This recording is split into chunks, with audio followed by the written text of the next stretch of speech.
What is going on, everybody? Welcome back to Chaotic Minds. As always, it is Winged, And the midget.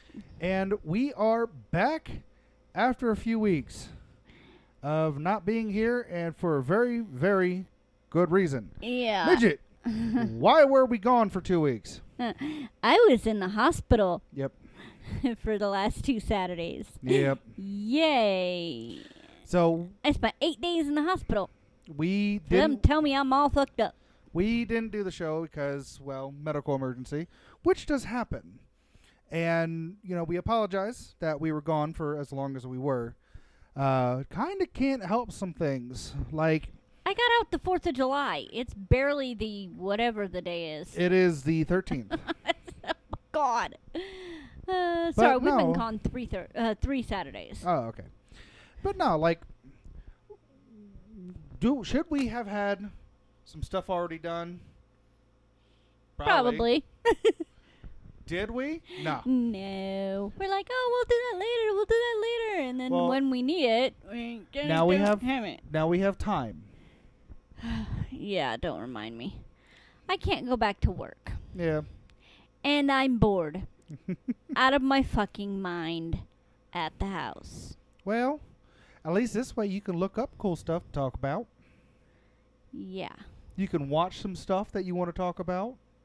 Like, I know one of the people that we listen to, one of your friends from work, went ahead and suggested that we watch a couple like documentaries and do like a run through of like and stuff like that. There's only one problem with documentaries. I fall asleep during them all the time. There's that. I can't help it. Documentaries just bore me.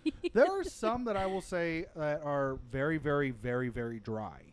There are Yeah. others that are like, this is kind of interesting. World War II documentaries I can stay awake on during all day long and half the night. Oh yeah, I like World War II documentaries. Schindler's List is a really good World War II-esque. It's not a documentary though. Yes, It's a movie. It is a documentary. It is a movie about what happened. It is a documentary. A documentary is Because film- Schindler's no, List no, is no, no, actually no, no, true. no. Da-da-da. Dividend. A documentary is something that is filmed talking about what's going on.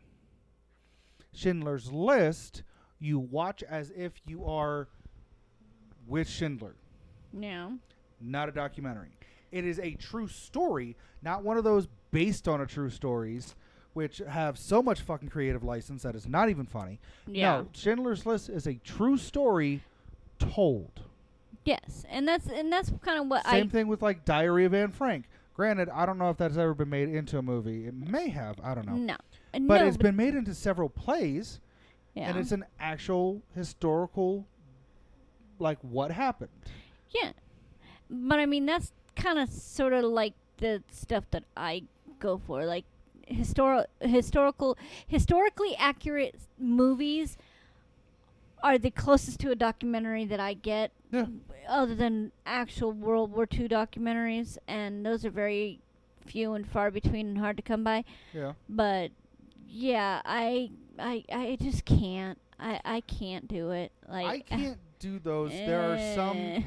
documentaries that are out now, like you see, like Bigfoot, the stuff about Oh my Bigfoot. God. Technically, that's a documentary. Yeah. I can't do stuff like that. However, The Bear- Skinwalker Ranch, The Blair Witch the Blair Witch Project is considered a documentary. it's a mockumentary. Yeah. But like Skinwalker Ranch stuff, I love watching that. Expedition Unknown, love Mhm. watching that. Yeah, the documentary, the docu-series as of the Oak something we were Oh, watching. yeah. Oak Ridge, Oh, Island? Oak Island. yeah, Oak Island. Yeah. That's I love that show. Yeah, I and am then they so- stopped it. They didn't stop it. It's still going on History Channel. No, it's done. It's been over with. Really? They stopped it. They couldn't get enough interest. Huh. I wonder if the same thing happened with Rust Bros. I don't 'Cause know. I don't think that's on anymore either. I don't know.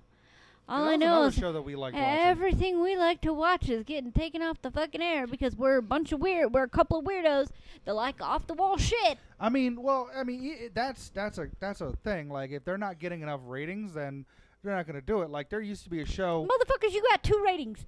Shut the fuck up. There used to be a show that it only aired for like 6 episodes when I was younger. It was me and my mom loved that show. It was called Veritas, and it was a fictional piece of art, you know, but it was about like finding the truth about certain things and like yada yada. It's kind of like a mixture between like The Librarian and Indiana Jones, Okay. where like it was Indiana Jones-esque because they were finding stuff and fighting people, and it didn't have any mysticism. But The Librarian, because it had like Historical accuracy it- sprinkled in. quote unquote, like they were all fictional things, but like it would like the fictional stuff was like, oh yeah, this is said to have this blah blah blah power, yada Yeah. yada.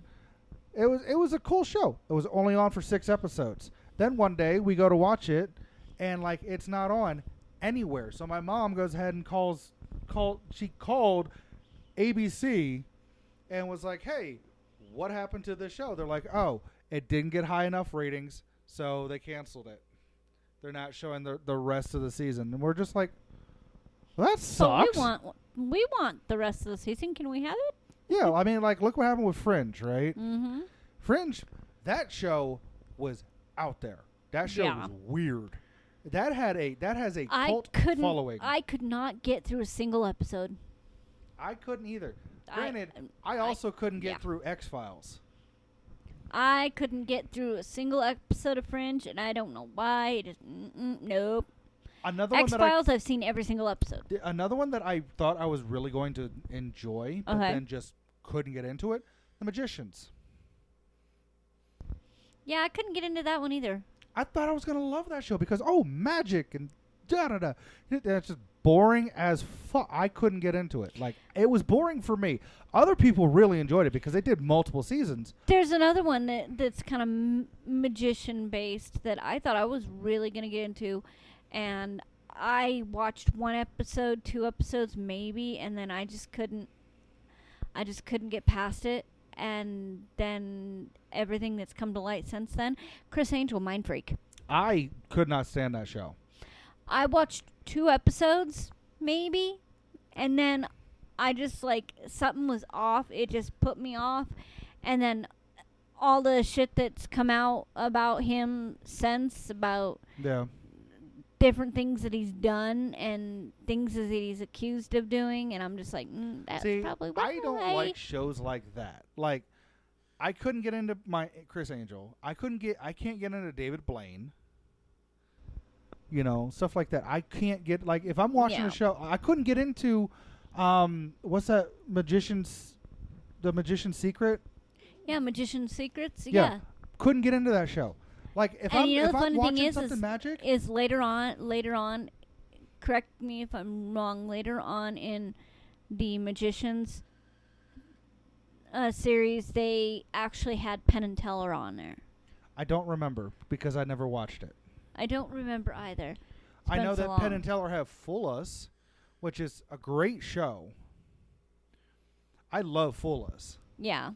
But I couldn't get like the Magician's Secret unveiled or whatever the fuck it was called. Magician's Secrets Unveiled, yeah. Couldn't get into that show because like if I'm watching something like that's like, oh hey, magic, I don't want to know how it's done. That I watch it Defeats the because it's like, purpose. oh that's dope. That was Yeah. cool. How the fuck I they do used that? to- I I don't used want. to I don't actually want to watch- know. I used to watch one with Houdini, with Dave Houdini, and it was on PBS for the longest time when I was little, and that's how I come to love magic. And it was so cool because you got to see all these different things with Houdini and the tricks he does and stuff like that. And still to this day, still don't know how he made that car disappear because it was definitely not there anymore. You know, but I like there's been a couple of tricks like we've seen some like AGC or AGT, and Yeah. there's been some really cool magic tricks on there, Yeah. right? And I still don't want to know how those. And I'm like, that is so cool. How'd they do that? I.e., I don't want to know how the fuck they did that. you really because then it want to know, ruins but it. then you don't because then it ruins it, and it's just the whole thing. I like the thought It's that the there's mysticism of magic like, that we love. That's the thing. I like the thought that there is magic out there. You know, that somewhere, in some place on this planet, somebody is doing some hocus pocus. Somebody's doing some voodoo bullshit. I don't know. No, not voodoo bullshit. But somebody's doing some like weird, like wave of the fingers, tap of the hand, bam, there's a sandwich. You know. If only we could blink and there was Bewitched. That's a show that I got into. I couldn't like Bewitched is. I don't like sitcoms like I don't like certain sitcoms. Yeah. Like you've been watching Bones here recently. Yeah. I cannot stand Bones. Cannot stand Bones. I love NCIS. I love SVU. I like those crime like shows. I loved Castle. Castle was great. I can't stand Bones. And I think there's a huge cringe factor with it. Like, I cannot do secondhand embarrassment. You want to know the reason why I watch Bones? There's two reasons. Emily Deschanel, who is, ironically, Zoe Deschanel's twin sister, and David Boreanaz. I could care less. That's the only about reason I watch those shows. Either one. I'm more into Cam, but I could care less about either one of those two. Both of them are hot. That's the Okay. reason why I watch the show. I can't watch shows like that because I can't do secondhand embarrassment. Like, if something is cringe, like, if it sets, like... It's so funny watching the look on his face when he comes in. He goes, I cannot stand the cringe factor. And he's just making faces and hand gestures over in his chair like I don't notice. Or I just walk the fuck out of the room. God. That's been a thing since I've been little, too. Like, my mom used to watch Friends when that was going on. And I would sit there and I'd watch that with her. I can't stand Friends. I love Friends. Matt LeBlanc really fucking annoys me. I loved Joey. Matt LeBlanc fucking annoys the ever-loving piss out of me. Anyways, but even with Friends, like, if there was something like, oh, shit, that's embarrassing, I would leave the room. Boy Meets World, same thing. Speaking of Boy Meets World, look what I found. I'm well aware of what you found. Anyways. I got the dirty mag with Topanga in it. Anyways, I can't do shows like that because I have such an adverse reaction to secondhand embarrassment. Like, it sends, like, it feels like stuff is under my skin and crawling or like I get that no. He becomes one of those psych patients that feels like they got bugs under their skin. Yeah, and I have to leave the room Bugs. or I have to put on, like I said, headphones so that way I can't hear Or I what's put on my going on. headset. Or or And that too. even then, even if he sees it, it's like, and he doesn't hear it, it's like cringe. well, and you because just look on his face. I read people. Oh my god, it's great.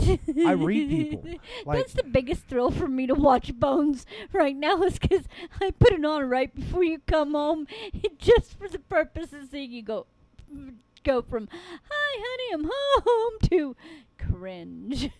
I'm going to block that from ever appearing on anything ever. I will find a way. I know people. Tyler will answer the phone for me and not for you. Oh, he'll answer the phone for me. No. Yeah. Anyways. But no, like, that was just an idea that was tossed out, was to watch, like, sit down, watch a documentary, watch something, and then do, like, a commentary on it. And that'd be interesting to do. We just have to figure out something that we enjoy to talk about, you know. I personally like I said, that Skinwalker Ranch stuff. Like, that is a creepy location. It's at a nexus, according to the people who investigate it. And a lot of weird stuff happens. I think it'd be interesting to watch. I think it'd be interesting to watch it if we could ever find it. Yeah. And then talk about it. Maybe we can do that. Maybe we can do stuff like that, something like that, for Halloween this year. Because last year we did conspiracy theories. Yeah. The year before, we did, what was it? Urban myths. Urban legends, yeah. Like you did some from where you grew up, and I did some from mine. You know, maybe we could do something like cryptids this year. Yeah. I mean, I also need to look up if there's any Friday the 13th coming up for the rest of the year, because I'm pretty sure there is. I want to do some. I have ideas for Friday the 13th. Well, I have ideas too. They just don't involve being here at the house. Yeah. Get Except some for ink therapy. well, yeah, that too. Only one of us would have to request the time off. True. Although we wouldn't be able to afford. Hang on. Although I'm already near it on Fridays. I don't know what happened. I contemplated, because I'm good friends with him, that I contemplated on Saturdays, when it's been so boring over there, to be like, hey, you want to come over to the ER across the road and give me some ink while I'm on a clock? Get paid to get my tattoo. Yeah. But the company kind of frowns upon that. I mean, you could do it in a couple of the blind spots. Yeah, and I know where those blind spots are. Oh, I'm aware of them too. Anyways. Can't tell I miss work, right? No, I miss work, but at the same time, I'm like, I have to take care of myself. And that's the biggest thing. Like for the longest time, even after I moved out here, you had such an adverse reaction to taking care of yourself that it took me sitting you down and having a one-on-one, heart-to-heart conversation with you. You remember that? And I still didn't take care of myself, obviously, because this would not have happened if I had taken care of myself better. It probably still would have, because actually, it probably would have, because it's a degenerative disease. It's not. Oh yeah, by the way, surprise. I have a degenerative disc disease that goes from the middle of my, right at the bra line, down to my tailbone, and I have 5 ruptures, 4 small ones and 1 large one. And yeah, that all popped up within the last year. Apparently it came on hard and came on fast, because most of the time getting to the point where I was takes several years. Although I will say honestly, this problem. If we would have listened to what your body was saying, we probably could have caught it before this happened. Caught it sooner and did something about it sooner? Yeah, I know. But what's the likelihood of the doctors listening to me at a clinic setting, whereas I went to an ER and got sent home, oh, we think it's muscle spasms, and then 2 days later falling twice and going back to the ER and them going, let's look into this. Yeah. I mean, what it boils down to is like one of the people that we watch, and we're big fans of. Yeah. And I'm not going to mention any names, so don't. Yeah. Had to step away from the show that they're on for a couple of months. And it was because they found out that they had tonsil cancer. Yep. And it was said they went ahead and he said that how he even caught it as early as he did was because he stopped being able to taste sweet. And he went ahead and he went through and he got tested, did COVID, came back negative. So he's like, this is still weird. I'm going to get checked out. And he listened, and thankfully they were able to catch it and get it cut out, had surgery. Granted, he doesn't have any tonsils now. He lost part of his tongue and a part of his soft palate. Yep. But thankfully, they were able to catch it before it started to spread. Yeah. And very thankfully. It is so important to keep in mind that your body will tell you if something's wrong. And if you choose to ignore it, you run the risk of something worse happening. And see, and here's the thing is like I had been having pains in my back off and on for about 6 months and didn't think anything of it because, well, my age, 41, What 40 we do. and 41, B, what we do, and my age combined. Yeah. And C, I really didn't think anything of it because it would come and go. Like, I would be sore for a day or two, and then I would be fine. And then I wouldn't have any problems for a month, and then I'd be sore for a day or two, and then I'd be fine. Rinse and repeat. And I didn't really think anything of it until it just kept getting worse and worse and worse over a 2-week period. I had been in pain and couldn't figure out what was going on, couldn't figure out why it was happening because I hadn't done anything strenuous, even at our job. Well, besides opening up that heavy ass door. Well, yeah, and that was even after I started having problems. Yeah. Like I started having problems with my back like 6 months before that. And you know, I hadn't had any issues and it'd just come and go. And even after I opened that big ass door, nothing for a couple weeks. Yeah. And then all of a sudden, one day I just started getting a really sharp pain in my back right around that bra line. And I just couldn't shake it. And it just kept getting worse and worse and worse and worse. And I had that pain for 2 weeks before I even went and got checked out. And I had left work that day before early because I was just in such bad pain that I couldn't stand upright for very long without wanting to get sick. And then they sent me home the first day and said, "Oh, it's just a muscle spasm. You can go back on this date, yada yada."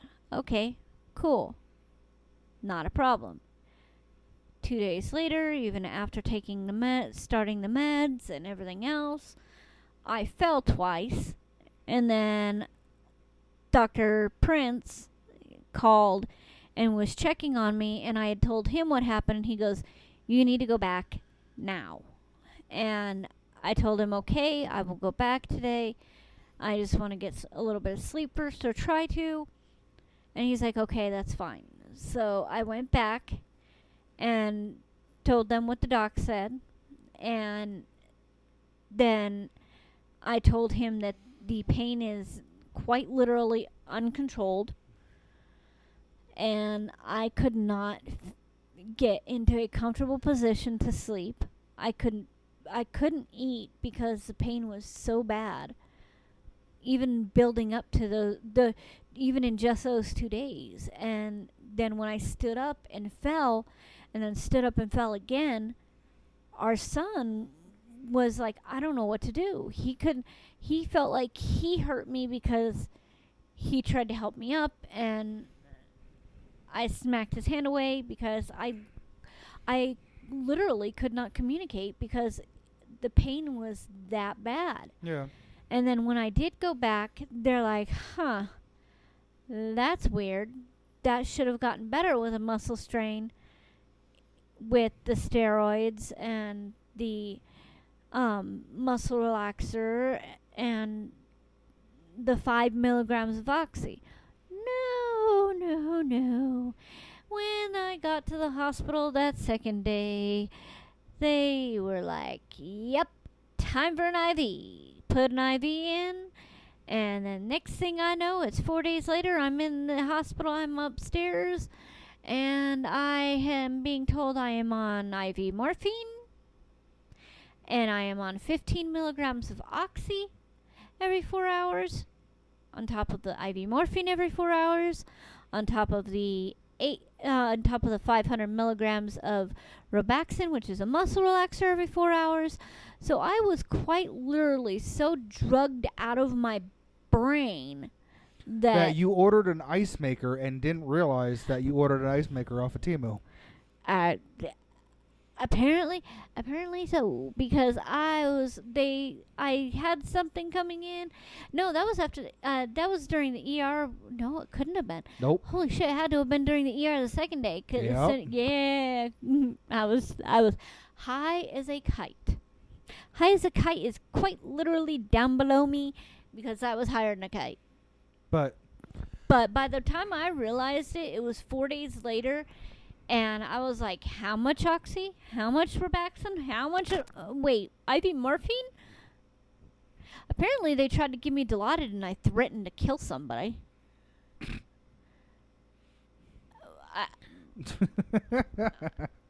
I told them I apologize for the verbiage, but I do not apologize for the intent.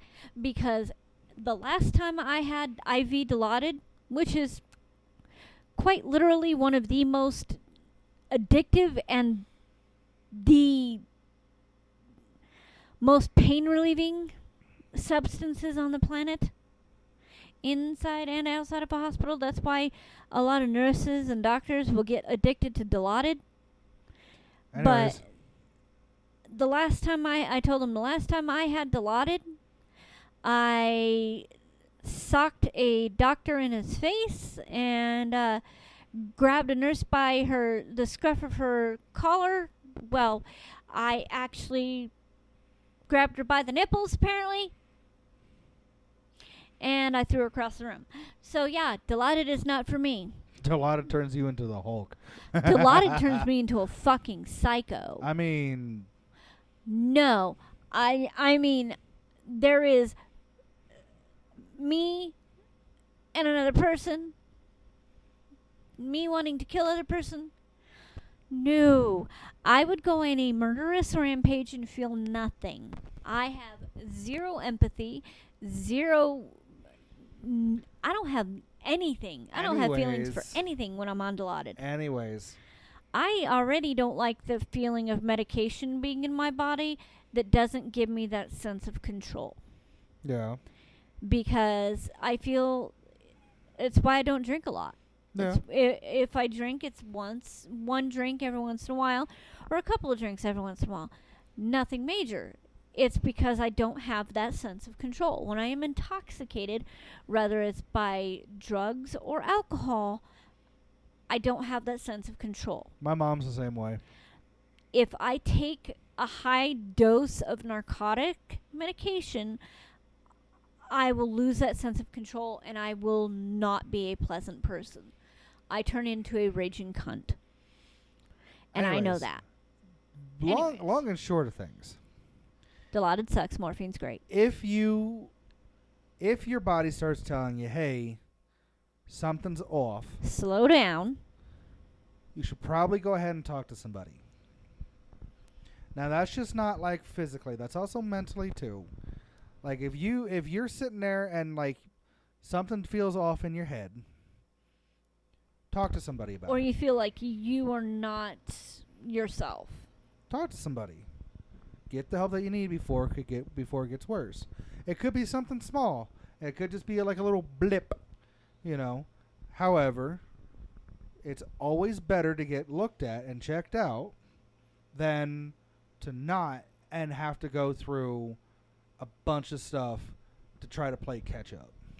Yeah, basically the reason I got told that they kept me, because typically they would put you on some medication, give you something by IV, take the IV out, and let you go home. They would have let me go home the next day, except for the fact that I literally could not stand up. They apparently came in, and if I wasn't caught by the two nurses, I would have fallen to the ground. I was not even allowed to go to the bathroom without an escort Yeah. and a walker and a gate belt, basically strapping me to the walker. Yeah, I was literally not allowed to even walk the 5 feet from my bed to the bathroom. And you were in the hospital room. You saw exactly where that door was. Yeah. I was not. I had to beg after they turned the bed alarm on to not have that bed alarm on because I was gonna toss and turn because I didn't have you there. I am so used to having you sleeping next to me or having the sense of you sleeping next to me, like the pillows or your blanket or the sheet, depending on what time of the year it is. But I knew I was gonna toss and turn, and I tossed and turned for the first 20 minutes after I fell asleep, and that bed alarm was going off, and I woke right back up, and I literally had to agree to leave all the railings up on my bed and have the table up on the locked in place on the other side. In order for them to agree to keep the bed alarm off. Yeah. And I mean, I had to agree to not get out of the bed unless the nurse or CNA was present to escort me to the bathroom. I wasn't doing well here by myself either. Like, I am still trying to catch up on sleep that I missed because when I would fall asleep, it would be in such a light sleep because I was waiting for a phone call or you weren't here and all that I was just like, I can't And do any this. little noise would wake you up. Yeah. And that sucked because Codependency issues, y'all. well, it's not even really a codependency. It's one of those things where you get used to having that security and having that comfort of having your loved one right next to you. And I think that is a big part of the lovebird syndrome. Like, if one partner dies, the other one. It's shortly to follow. Yes. Yeah. And I think that's a huge contributing factor to it because you're with this person for so long, decades. I mean, we've been together a decade. Yeah. Kind of a crazy concept, but You are my longest relationship. I've had one longer, and I don't like to talk about that. But no, like, you are together for so long, and you are so used to sleeping next to that person for so long that if something happens to them and they're in the hospital, you're not going to be able to function. Like, No, like I will say, I can honestly tell you that I think you guys only cooked one day out of the time I was that would gone. that would be a very no. We The cooked, hamburgers. We cooked twice. You did the hamburgers and what We other did one? hamburgers one day, and we did chicken patties. Granted, I didn't bake them in the oven. We just tossed them in the microwave. But we had chicken patties. Okay, so you cooked 2 out of the 8 days. Yes. My point. I couldn't function. It's a function. It got to a point where I wasn't able to gather thoughts. Like, the only thoughts I was able to gather is I need food, bathroom, leave for work. And I had to force you to go to work. Like, there were days where I would get up and it's like my alarm would go off, I'd get up and I'd lay there and it's like I had no motivation. I didn't want to do anything. I wanted to be there with you. Yeah.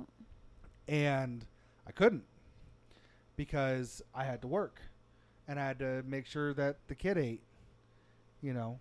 Yeah. Thankfully, thank God, I will say this. Thank God Fish had his friend over and, you know, he had company. Because He said he was not doing well either. I was not in any state of mind. I was that worried and I felt lost. And he said that he wasn't doing well either, and where he slept, he felt like he didn't get any sleep at all, and he said that he felt like you were trying to take care of him, but he felt like he needed to take care of you because you were not in good shape, and he was trying to make things easier and on you and stuff like that. And it's just like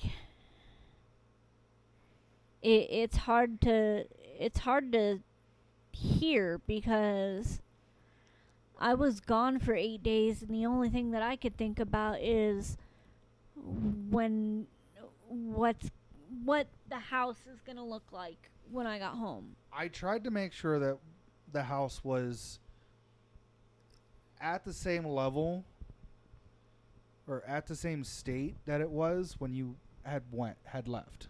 Yeah. And for the most part, I think I succeeded in that. You guys did good. But like it's that feeling of I'm so used to taking care of everybody else that when I was forced to stop and take care of myself and just worry about myself, it sucked. Well, that's the thing. Is like you have such a huge role when it comes to taking care of people here, and that I feel at times that I feel obsolete, right? Yeah. That I don't really do a whole lot, you know, when I am here. Yeah. And you've told me on several occasions that no, you do a lot. I just don't feel like it. And You do a lot. It's just it's in when other you were- ways. when you were gone, I couldn't function. Yeah. And there was that fear, there was that anxiety, there was that depression, everything negative was like crippling me and preventing me from doing anything because I had all of this stuff going on and I couldn't focus, Yeah. you know. And then that confusion, that crippling, that everything like that slowly morphed into anger, because Yeah. that is the male default expression Mm-hmm. is anger. And that's the thing is like I knew that I needed to get help. I knew that I needed to stay where I was to get the help that I needed. But I also wanted to be here. And I Yeah. was torn because I knew I needed to take care of myself. But at the same time, I'm like, I have a child. Well, not a child anymore, but I have a child at home. I have you at home. And I have a job. And I was so confused as to why I gave a shit about work, about what was going on at work, about who was doing what or what was happening. Were there watches? Do they have enough people? I quite literally called the hospital 2 or 3 times at night. Thursday, Friday, and Saturday. Yeah. Thursday night because I'm typically there at main campus. Friday night, even though it was technically my day off. And Saturday when I was typically over at West. I would literally call main campus and ask whoever was there, how are things going? What's going on? How's everybody handling things? Are there restraints that need to be deep cleaned? All that. And they're like, why are you calling? Yeah. You need to take care of yourself. Don't worry about this place. We got it. And it's like, I understand you got it. But I have a job to do. I want to know if somebody is taking over over my job. Yeah. If somebody is paid close enough attention to what I do. And a lot of it has to do with the state of how things are now, Yeah. where companies and agencies and stuff like that put so much emphasis on you have to be at work, you have to do this, you have to do that, and they take away and they get on you about taking, like, oh yeah, you guys get sick time and all that. But they get on you for taking it. Yeah. And the funny thing is, so I got a phone call after after those 3 times, because it was the first 3 or 4 days that I was there. Which, like I said, during those 3 or 4 days, I was hired in a kite, so I didn't know what was going on. But apparently, I had called the hospital, like I said, every night that I was supposed to be there, plus my day off. And I had called, and it got around to our program director, and he so politely texted me to stop calling, things are fine, take care of yourself. Sorry, sorry, G-Man. Sorry, boss. Sorry, boss. But I mean, even and the biggest thing is I had our daughter and her best friend visit and stayed the night for the night before I went home. And other than you stopping by for a few hours before some brainless oaf decided to chew a hole in the cage, I only had one other visitor. Yeah. And I was so lonely that entire time. I mean, and the thing was, is like, I was trying to call you. I tried calling you, and I did call you every chance that I was able to. Yep. But even some of the times that I called you, we put it on, video call. But even with that being said, it's like, as much as we are not people, We don't like people. Certain people we can stand for longer. Humans as a whole are social creatures. We have to have some form of social interaction. Like, there are people who go ahead and they live in the middle of nowhere in Alaska, right? Like, they are one of 11 families that live in like this 250 square mile, maybe bigger. It's an Inuit village. No, it's not a village. There's a like large swath of northern Alaska. It's considered an Inuit village. Village doesn't necessarily mean all in one place. But village means they are the only 11 families that are allowed to be there. The U.S. is not allowing any other people to go up there and buy land and live there. And they are so isolated out from everyone. But even they will go into the nearest town at times just to socialize. Did you know that those people, the only way they can get any groceries or anything like that is by little Cessna plane? Not necessarily. Grocery-wise, sure. Food, they typically scavenge, like they get it from the land. Yeah, for the most part.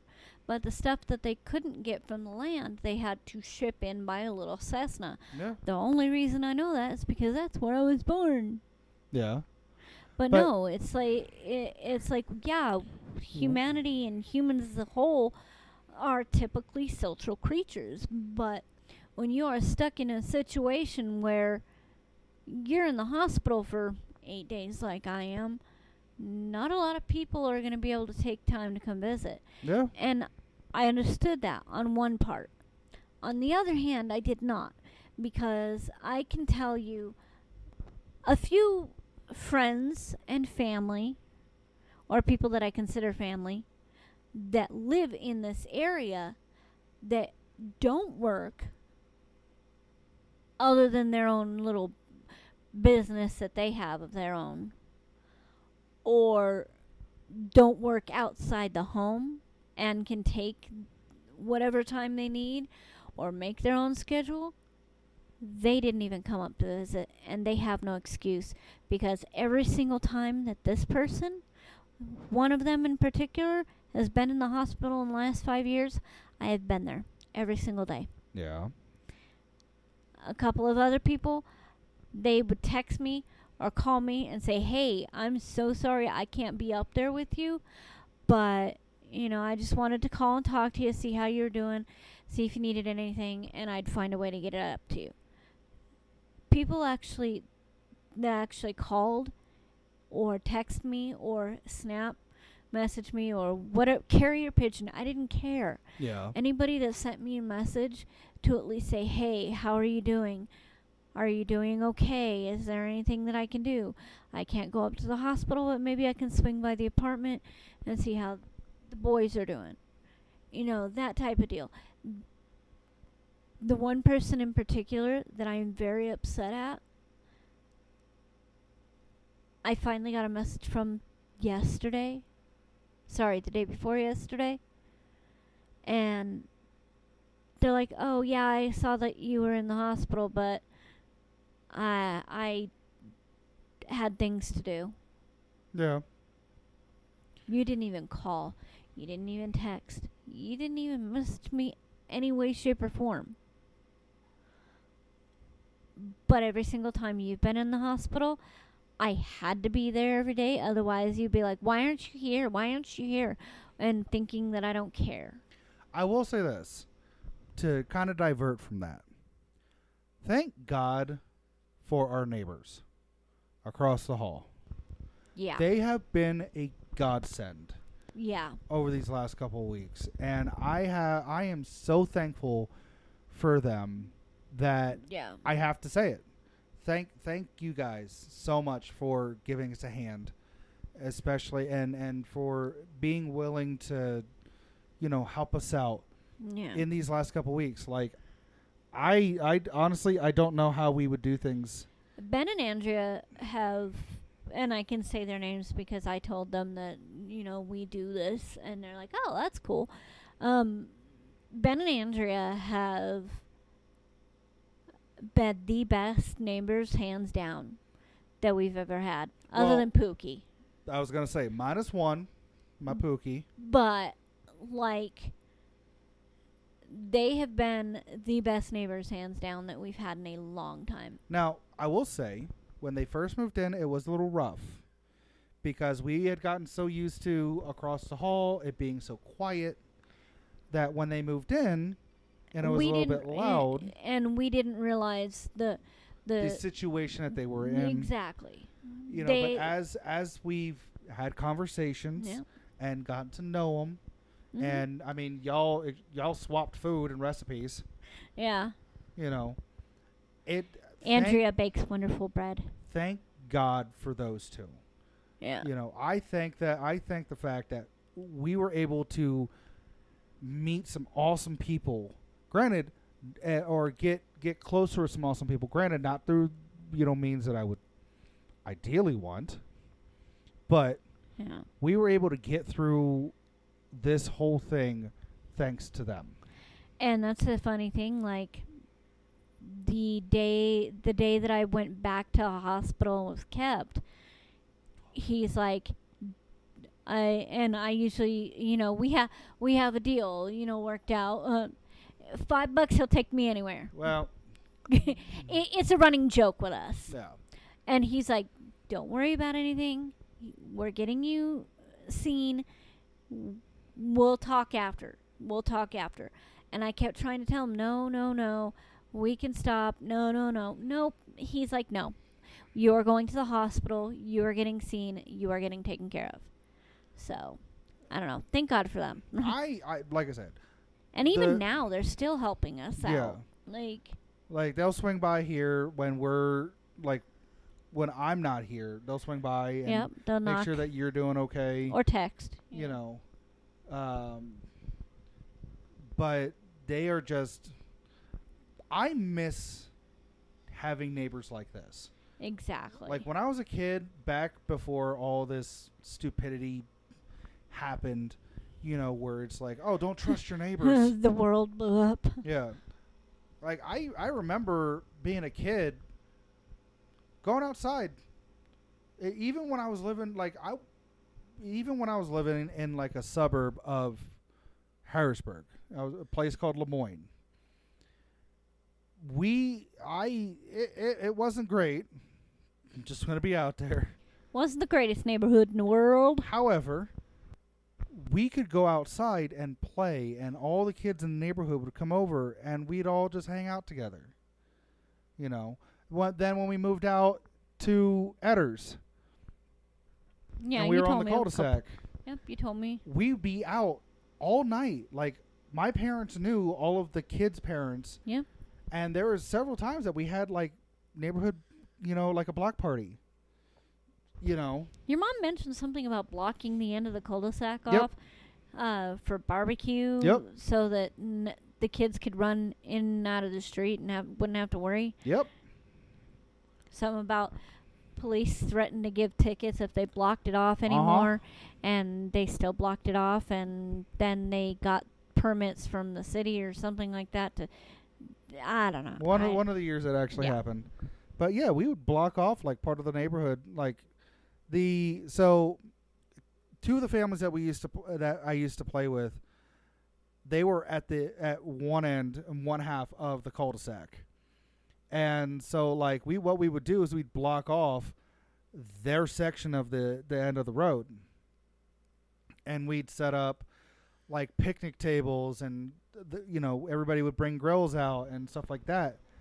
Seems like one of those weird murder mystery things that happens where they block off the cul-de-sac and everybody's partying with the people in the cul-de-sac, and then somebody ends up murdered, and No.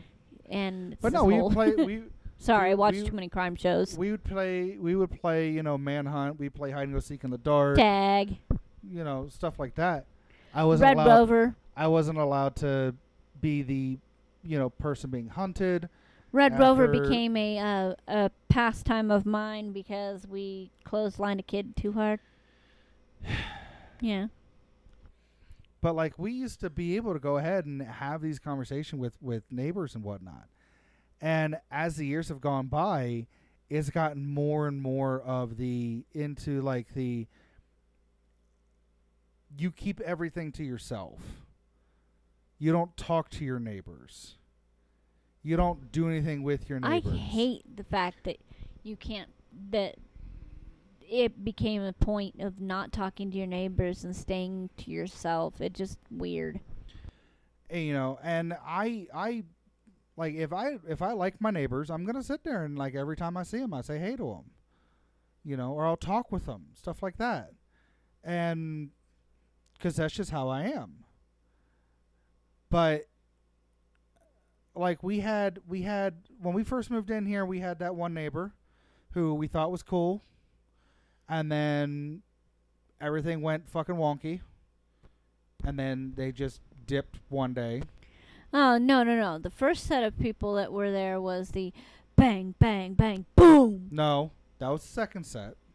And then Cherish moved in after that. Cherish was first. Cherish was first. Cherish was first. Yeah. And everything was cool, and then everything after she had the kid, Yep. everything went wonky. Because of her roommate making accusations against me, saying that I was saying stuff, and that was not true. And then one day they're just gone, and the apartment's being emptied out because they didn't take any of their stuff with them. Nope, they only took the clothes that they had and stuff that they could easily heat up and get rid of any creepy crawlies. Because, yeah, they had bugs real bad over there. And then the second set of neighbors Was the FBI open it? we didn't talk to at all. No, because they were Thankfully- creepy from the fucking get-go. Thankfully, because they're the ones that got raided. The lady was the one that I talked to, and the only reason I talked to her is because of Tank. Because of their dog. And then that And the apartment damn was... cops wouldn't let me take the dog. I wouldn't. I wasn't going to let that dog come in. I did not want any problems. No. But he ended up being put down. And then it was empty for the longest time. Nobody was going in there. They had to repair a whole bunch of shit. I honestly think that while they were repairing it, they were blessing the apartment and getting rid of any bad juju in there. Wouldn't surprise me. And then Ben and Andrea moved in. And like I said, after the first couple of weeks where it seemed like everything was a little rough, I mean, they had a sign up on they put a sign up on their door that said, "To our new neighbors, we apologize if we're loud." Yeah. And You know. that became a conversation piece, and I got to talking to Ben and then talking to Andrea, and then I found out that they had kids and the history of why that it's loud over there at times. Yeah. And But once we started got to talking know with them, once we got to know them, like I only really started talking to them because you started talking to them. Yeah, like I say hi to Ben every once in a while when I was outside, but past that, I was yeah, that's just me, yeah. you know. You say hello to pretty much everybody that walks by you if they're walking by you and they look at you. You're like, oh hi, what's I'm going like, on? hey, how you doing? You know, You stuff know? like that. But I won't sit there and like make actual conversation with a lot of people. Yeah. You know, but these last couple of weeks have just been like, thank God for them. You know, thank God that they were checking up on us. They were making sure that you were okay when I wasn't here. Yep. They knocked on our door a couple times on my days off when you weren't here, and it's like, hey man, just checking on you, seeing how you were doing. Yeah. You know. And I didn't know that, but yeah. Yeah. It's nice to have decent neighbors. Yeah. Like having decent people around you and having kind of considerate people around you is just great. Like, And I had asked him at one point why. Why is he so nice to us? You know, why is he so willing to help us out getting to and from work or whatever? And his words were to me were he did a lot of bad shit in his youth, and it feels good to help somebody who actually deserves it, who actually needs it, and who's actually grateful for it. yeah. So it's really nice, and I tried giving him a gift, something extra or whatever, and it's like he wouldn't take it. He goes, "No, this is something that I'm doing out of the kindness of my heart. I do not need monetary compensation." And that's quite literally the end of the conversation because Yeah. he wouldn't let me speak on it otherwise. But you did get gifts for the kids. Yes. There was that. Yeah, I kind of snuck that in there. But, you know, it always amazes me that And they even brought me cake for my birthday. Yeah. Because I share a birthday with one of their kids. It always amazes me that, and it shouldn't amaze me. And this is the messed up part. It shouldn't amaze me of this, but it always amazes me that people are still willing to help other people in this day and age. With everything that's going on, with all the mistrust and all of the, oh, this could happen, you know, the what ifs, and people just being like, you know, stuck to themselves. It always makes me smile and touches my heart when somebody will help somebody else out and really not want anything in return. You know, they're doing it because they feel a calling to it. You know, it's just... It's nice to see. It's nice to have It's nice decent neighbors. Like, we've seen videos, you know, the feel good stuff the on kind TikTok and restoring restoring faith humanity. in humanity. You know, Yeah. seeing it in a video format is one thing. Experiencing it There's a whole different is a ball whole wax. nother ballpark. And it's nice to it's nice to do It's nice to experience it. in one way, shape, or form. Like whether it's you that you're actually reaching your hand out to somebody, or you're having a hand reached out. I mean, look at what I was doing the last 5 months at Floor and Decor. Yeah. Like, I was giving Dee a ride to and from work every single day, regardless if I worked that day or not. Yeah. And I mean, didn't when have we went to. to the Bad Omens concert, you went ahead and bought a shirt for her. Yep, I didn't have to. But She didn't ask for it either. no, but I wanted to. And I mean, it's nice to have karma in a good way. Yeah. It's nice to have that good karma. It really is. Yeah. But I think that is a good spot to call it. Good karma. That was a good one. That was a good one. Yeah. You know, but thank y'all very much for listening. Thank y'all very much. Thank y'all so much for listening. We really do appreciate it. If you're listening to us on Spotify and you want to show Spotify, hey, we like what we're hearing, we want to hear more, hit the download button. It tells them, hey, we like what's going on, and then they let us know, and we do what we can to make new ones, provided there isn't any medical problems. And medical issues. If you would like to donate to the show, there is a donate link in the description. You don't have to. It is always appreciated, and anything that comes in goes right back into the show, because we want to make this the best that we can for you guys. You know, granted, we're doing this because we like talking about stuff, but we like sharing our thoughts with y'all. But as always, thank y'all so much for listening. We really do appreciate it. Don't forget to love each other. And as always, Don't be a dick. don't be a dick, guys. Bye. Okay, bye.